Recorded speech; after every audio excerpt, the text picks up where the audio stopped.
करण्यासंदर्भात काही शाळेमध्ये आपल्या कृषी अधिकारी कर्मचाऱ्यांशी बोलले त्या संदर्भात नक्की कसा आहे कृती कार्यक्रम?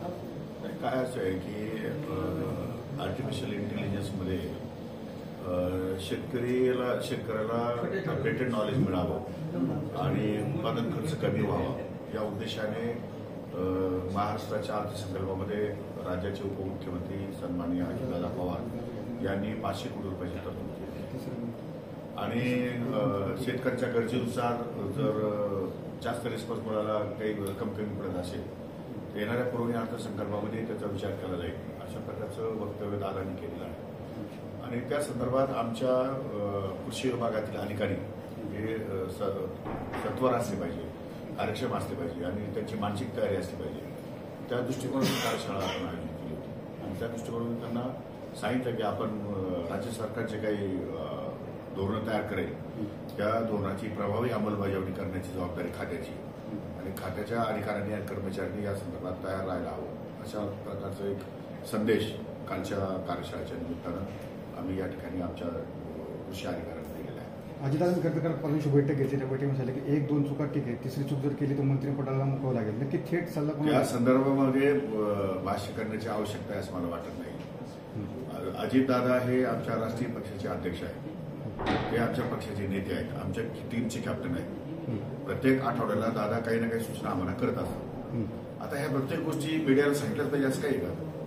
कारण तो आमच्या पक्षाचा अंतर्गत पार्ट आहे. कुणी कसं वागावं, कुणी कसं काम करावं अशा सूचना दादा नेहमी करतात, सगळ्यांनाच करतात, मला करता असं नाही. पण तो त्यांचा अधिकार आहे, तो त्यांनी करावंच, त्यांनी केलंच पाहिजे. कारण शेवटी दादा हे आमच्यापेक्षा प्रचंड अनुभवी व्यक्तिमत्व आहे. 7 टर्म आज जो ते मंत्रिमंडळामध्ये आहे त्यांना आमच्या सर्वांपेक्षा जास्त अनुभव आहे. म्हणजे अनुसरून समाजामध्ये आणि पक्षाच्या अंतर्गत लोकांमध्ये गैरसमज निर्माण होऊ नये पण त्या दृष्टिकोनातून वरच्यावर सूचना दादा करत असतात आम्हाला. तशा प्रकारच्या सूचना त्यांनी केलेल्या आहेत, दरवेळेस करतात, दर आठवड्याला करतात. आमची दर आठवड्याला मिटिंग असते, दर आठवड्याला दादा मार्गदर्शन करतात. मीडियामध्ये जे आहे ते वेगळ्या सांगण्यात मीडियाला दादाने सांगितलं आणि मी सांगितलं नाही. मीडिया परस्पर विचार करून आपलं काहीतरी लोकांमध्ये मांडत जो हजरजबाबी जो स्वभाव आहे तो कुठंतरी ह्या वक्तव्यांना खतपाणी घालतो का? असं नाही. आता मीडिया काय घेते याच्यावर अवलंबून आहे. मीडिया जर तेवढ्याच एका गोष्टीवर जर अडून बसला असेल तर त्याला मी काय करू शकतो? शेवटी मीडियाचा अधिकार हा मीडियाचा अधिकार आहे आणि माझा स्वभाव हा माणसाचे स्वभाव हे जन्मजात असतात. ते काही लगेच एका दिवसात साईड एका दिवसात बदलतात असं नाहीये. एवढा स्वभाव परखड आहे, सत्य आहे, पण हेतू स्वच्छ आहे की नाही? हेतू चुकीचा आहे का माझा? कुठल्याही गोष्टीमध्ये कुठल्याही वक्तव्यामध्ये माझा हेतू खराब आहे, माझा त्याच्या आडून काही स्वार्थ साधायचा आहे किंवा काही वेगळा विचार माझ्या मनामध्ये आहे असं काही तुम्हाला आठवलंय का? आज काही तुमच्या लक्षात आलंय का? हेतू स्वच्छ आहे, हेतू साफ आहे. शेतकऱ्यांचं कल्याण हा त्या पाठीमागचा हेतू आहे. शेतकऱ्यांमध्ये सुरक्षितता निर्माण व्हावी, शेतकऱ्यांमध्ये खात्री निर्माण व्हावी, त्यांना गॅरंटी मिळावी शेती या उद्योगधंद्यामध्ये. आजकाल शेतकरी शेवटच्या क्षणाला काय म्हणतो? शेती परवडत नाही. आणि खरी गोष्ट आहे, शेवटच्या क्षणाला माणूस म्हणतो शेती परवडते, पण त्याला अनेक कारण आहेत. त्या कारणाची कारणमीमांसा होणं पण आवश्यक आहे. आणि शेती परवडेल कशी शेतकऱ्यांना, नवीन पिढी शेतीमध्ये काम करण्यासाठी कशी इच्छुक होईल या दृष्टिकोनातून शासन म्हणून काय आमची जबाबदारी आहे की नाही? म्हणून शासन म्हणून भांडवली गुंतवणूक शेतीमध्ये केल्यास, शेती कमी खर्चामध्ये जास्त उत्पादन निघाल्यास कदाचित नवीन तरुण पिढी त्या शेतीकडे आकर्षित होऊ शकते. त्या दृष्टिकोनातून आमचे प्रयत्न आहेत. कृषी मंत्री आहात आणि भांडवली गुंतवणूक म्हणजे आता मलाही सांगा, शेतकरी कर्ज कशासाठी घेतो? शेतकरी कर्ज पाईपलाईनसाठी घेतो, शेतकरी कर्ज ड्रिपसाठी घेतात, शेतकरी कर्ज मल्चिंग पेपरसाठी घेतात, शेतकरी कर्ज क्रॉप कव्हरसाठी घेतात, शेतकरी कर्ज शेततळ्यासाठी घेतात. या सगळ्या ज्या योजना आहेत या सगळ्या योजनांमध्ये सरकारने सहभाग नोंदवावा, सरकारने गुंतवणूक करावी, त्याला भांडवली गुंतवणूक करू नका. शेती हा साधा सोपा विषय नाहीये, भांडवली गुंतवणुकीचा विषय. नक्कीच तुम्ही सांगताय की शेती भांडवली गुंतवणूक झाली, पीक हाताशी आलं आणि नैसर्गिक संकट जर शेतकऱ्याच्या डोक्यावरती जर गोंगावलं त्यावेळी शासनाचा कृषी मंत्री म्हणून आपण काय त्याच्याकडे कसं त्यांना आपण मदत करतोच आहे. नैसर्गिक आपत्तीमध्ये शेतकऱ्यांना आपण मदत करतोच आहे, पण त्या मदतीनं शेतकरी समाधानी आहे किंवा आम्ही समाधानी आहोत असं नाहीये. ती अपरिहार्यता आहे.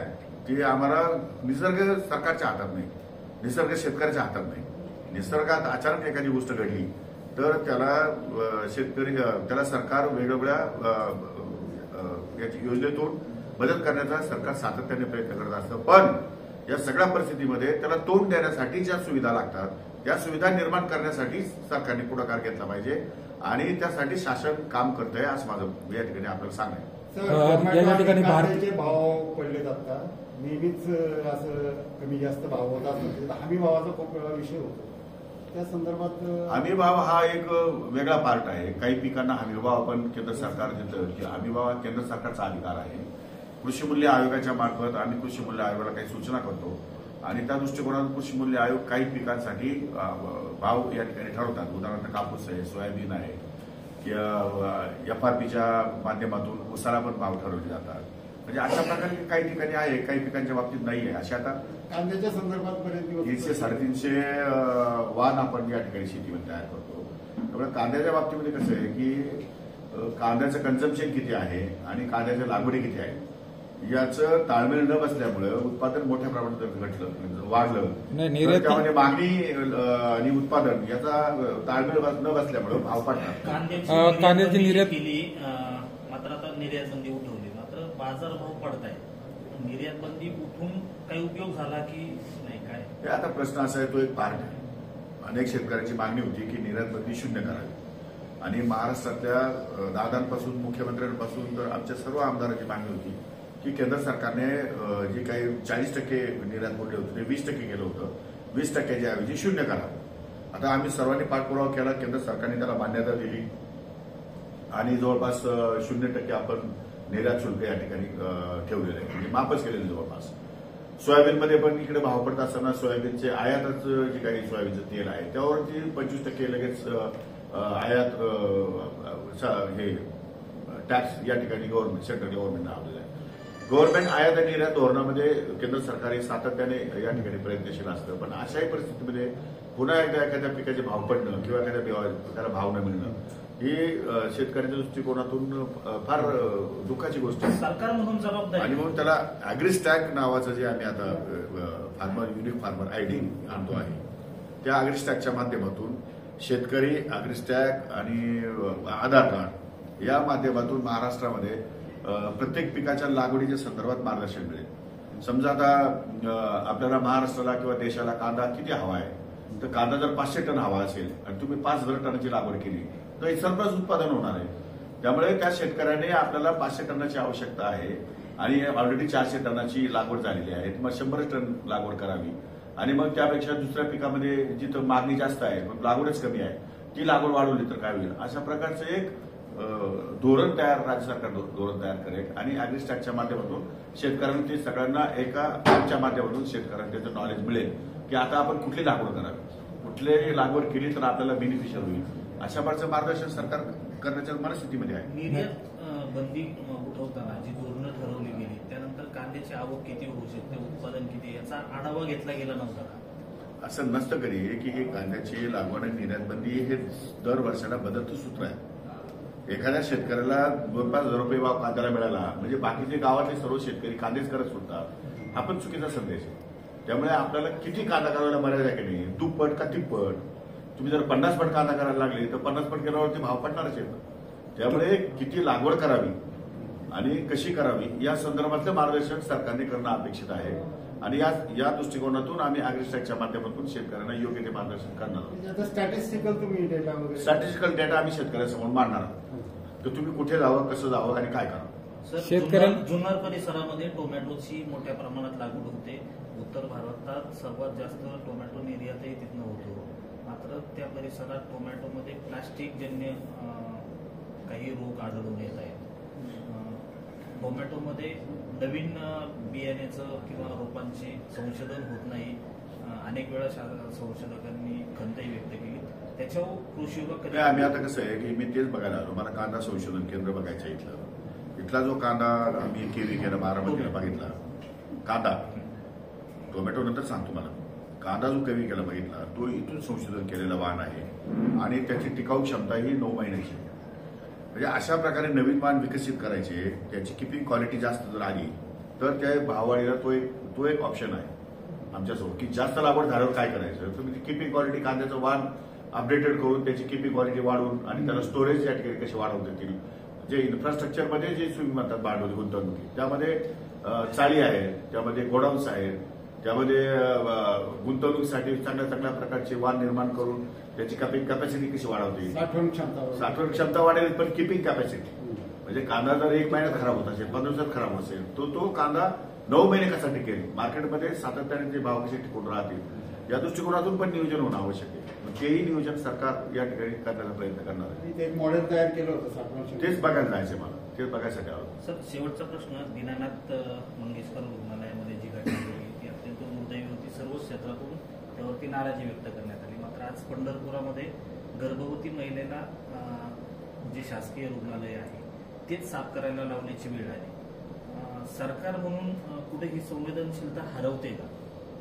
नाही, असं नाही वाटत मला, पण ते काय घडली ती माहिती घ्यावी लागेल मला. परंतु सरकार त्या बाबतीमध्ये गंभीर आहे आणि सरकार ते त्यात लक्ष घालून आहे. मला असं वाटतं की आरोग्य विभागाने याची दखल घेतली असेल किंवा घेतली असावी. नसेल तरी मी माहिती घेतो आणि आपल्याला सांगतो. घटना घडल्यानंतर त्याच्यावर कारवाई होते, त्यात सुधारण्याचा प्रयत्न केला जातो. मात्र गर्भवती महिलेला ज्या पद्धतीने ते रुग्णालय साफ करायला लावले किंवा आरोग्य विभागाचा हा जो मी ती गोष्ट माझ्या कानावर नाहीये, मला माहिती नाही, म्हणजे माहिती घेऊन सांगतो, कारण तो विभाग माझ्याकडे नाहीये. मी माहिती घेतल्याशिवाय त्याच्यावर बोलणं योग्य होणार. शेतीच्या शेवटच्या टप्प्यामध्ये खऱ्या अर्थानं शेतकरी आता मोडकळीला आलेला आहे. कारण उत्पादनाचा जो खर्च आहे करण्यापूर्वी, मशागत असेल किंवा खताची जी किमती असतील त्या दिवसेंदिवस वाढत आहे. शासन त्याच्याकडे कशा प्रकारे बघते? माझं म्हणण्याचा अर्थच तो आहे की उत्पादन खर्च कसा कमी करता येईल. उत्पादन खर्च कमी करण्याचे अनेक प्रकार आहेत. त्यामध्ये प्रामुख्याने उत्पादन खर्च कमी करण्यासाठी जो शेतकरी गट निर्माण केला आहे, शेतकरी गटाच्या माध्यमातून सामुदायिकरित्या आपले इर्जिक शेती म्हणतात किंवा सावड आवड म्हणतात किंवा वेगवेगळे भाग आहे, वेगवेगळ्या भागात वेगवेगळ्या नावाने संबोधलं जातं. इर्जिक कॉमन आहे. इर्जिक शेती गट तर तयार झाले तर त्या संदर्भात लेबरचा खर्च या ठिकाणी वाचतो. दुसऱ्या बाजूला मी आज काल आमचं प्रशिक्षणाचा वेळ असताना त्यावेळेस काल तिथे एक ट्रॅक्टरची या ठिकाणी यांत्रिकीकरणाची त्या ठिकाणी निवड केली किंवा यांत्रिकीकरण आम्हाला या ठिकाणी दाखवण्यात आलं. तर ते कापूस वेचणीचं यंत्र आहे. त्यामुळे जिथं 10 लेबर तेवढं कापूस वेचणीला 30 क्विंटल कापूस वेचायला वेळ लागतात, तेवढी ती एक मशीन, एक माणूस तेवढं मशीन ट्रॅक्टरने बसून आणि कापूस वेचणी करतो. म्हणजे उन्हाताना त्याला फिरायची पण गरज पडणार नाही. अशा प्रकारे तो उत्पादन खर्च कमी करता येऊ शकतो. Number 1. Number 2, he linking of जे खतं आहेत किंवा औषध आहे, हे लिंकिंगची पद्धत आहे ती कशी बंद करता येईल त्या संदर्भात शासन निर्णय घेईल. आणि उत्पादन खर्च कमी करण्यासंदर्भात शासनाचा पुढाकार हा त्यामध्ये आहेच. आम्ही गांभीर्याने त्यावर विचार करतो. परदेशी शेती आणि भारतीय शेतीमध्ये काय अभ्यास दौरा करून त्याच्यात काय बदल घडवण्याचा प्रयत्न? यांत्रिकीकरण आणि नवीन वाहन या दोनच गोष्टीवरती जास्त कॉन्सन्ट्रेशन करावं लागेल. आता लेबर ओरिएंटेड शेती आता आपल्या देशात होणार नाही आणि परदेशाचा प्रश्नच येत नाही, कारण तिकडे ते लेबर तेवढं अवेलेबल नाहीचे. त्यामुळे आपल्याला यांत्रिकीकरण आणि नवीन वाहनाची या ठिकाणी चांगल्या प्रकारची तयारी करावी लागेल. ती तयारी करण्याची सरकारची मानसिकता आहे. सरकार त्या दृष्टीनं पाऊल टाकतं. Thank you sir. Thank you sir.